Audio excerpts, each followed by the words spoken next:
अपनी 75वीं वर्षगांठ पर उत्तरी अटलांटिक संधि संगठन यानी नेटो के समक्ष यूरोप के कुछ देशों द्वारा गंभीर आलोचना और दक्षिणपंथी राष्ट्रवादी आंदोलन के प्रसार से निपटने की प्रमुख चुनौती हैं।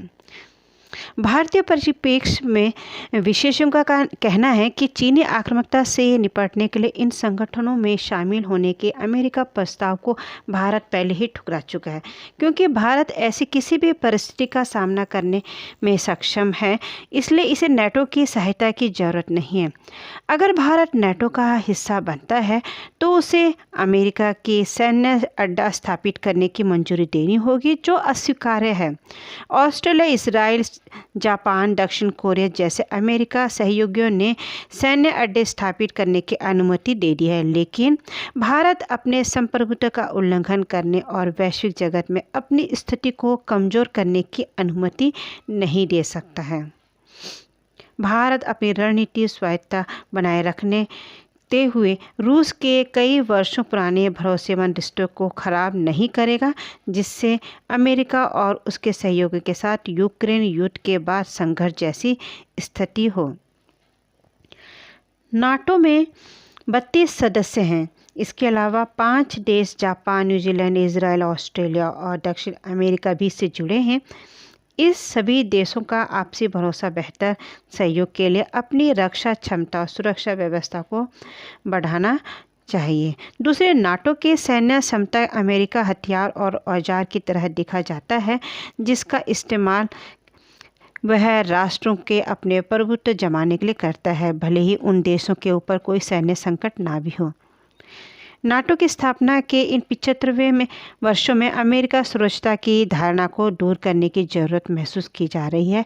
इस दौरान नाटो ने दुनिया भर में करीब 200 सैन्य हस्तक्षेप किए हैं, जिसमें उसकी विश्वसनीयता खतरे में है। इनमें से 20 ऐसे मामले रहे जिनकी परिणाम संदिग्ध रहे हैं, जैसे अफगानिस्तान में आतंकवाद का मुकाबला, सीरिया में गैरकानूनी हस्तक्षेप, इराक पर आक्रमण, यूगोस्लाविया पर बमबारी और लीबिया को बर्बाद करना और IAIS का निर्माण। विदेश नीति के विशेषज्ञों का मानना है कि नाटो को अपनी सहयोगी की परंपराओं को खतरे जैसे आतंकी हमला, भ्रामक प्रचार अभियान, साइबर हमले, आपूर्ति श्रृंखलाओं को बाधित करने और जोखिम आदि से बचाना होगा। यह अपनी साख और प्रभाव खो देगा। दूसरी, नाटो की व्यापक रणनीति अपनानी होगी। वह तभी होगा जब वह अपने सैन्य क्षमताओं को मजबूत करने के साथ अंतर्राष्ट्रीय संगठनों से खुद को जोड़ेगा। तीसरी, एक ऐसी तंत्र बनना चाहिए जिसे सदस्य देश के बीच परस्पर सहयोग और एकता की भावना बनी रहे। चौथा, इसकी 5 मुख्य नीति निर्माण समिति के बीच समन्वय में सुधार के अलावा विश्वास और आंतरिक तालमेल बनाए रखना जरूरी है। संगठन की सफलता और विफलता साथ चलते हैं, लेकिन प्रमुख शक्तियों के बीच संघर्ष फैल रहा है और भविष्य में मुठभेड़ हो सकती है, जिसका कारण राज्य की बढ़ती कमजोरी और खतरों में फैलना है, जिससे विश्व व्यवस्था में गड़बड़ी हो सकती है। नाटो की प्रमुख विफलताओं में से एक सदस्य देशों के रक्षा मंत्रियों द्वारा 2006 में सुरक्षा संबंधी व्यय के लिए सहमति के बावजूद GDP के 2% धन का आवंटन न होना है, खासकर तब जब अमेरिका गठबंधन के खर्च को 2/3 हिस्सा लेता है, जैसे संगठन के अन्य देशों द्वारा साझा किया जाना चाहिए।